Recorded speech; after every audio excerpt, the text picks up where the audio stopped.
Please stand by for this ABS-CBN News Update.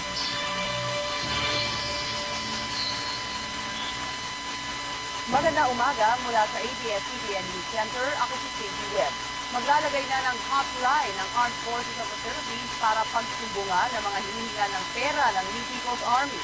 Ayon kay AFP Public Information Officer Lieutenant Colonel Daniel Lucero, talamak na ang extortion ng NPA mula sa mga kandidato sa eleksyon. Ilan sa mga lugar na ito ang Quezon at Compostela Valley.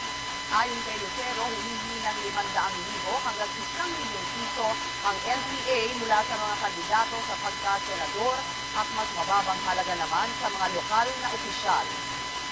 Public Information Officer Lieutenant Colonel Daniel Lucero, talamak na ang extortion ng NPA mula sa mga kandidato sa eleksyon. Ilan sa mga lugar na ito ang Quezon at Compostela Valley. Ayon kay Lucero, humihingi ng 500,000 hanggang 1 milyong piso ang NPA mula sa mga kandidato sa pagka-senador at mas mababang halaga naman sa mga lokal na opisyal. Public Information Officer Lieutenant Colonel Daniel Lucero, talamak na ang extortion ng NPA mula sa mga kandidato sa eleksyon. Ilan sa mga lugar na ito ang Quezon at Compostela Valley. Ayon kay Lucero, humihingi ng 500,000 hanggang 1 milyong piso ang NPA mula sa mga kandidato sa pagka-senador at mas mababang halaga naman sa mga lokal na opisyal. Lugar na ito ang Quezon at Compostela Valley.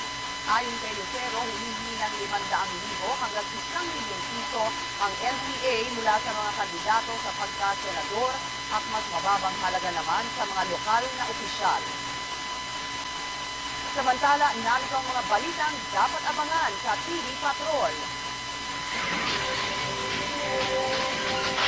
Binatang aktor na si Nico Soto namatay nang mahulog sa tinutuluyang kondominyo. Senador Pangulong Lacson naghain na ng kandidatura sa pagkapangulo.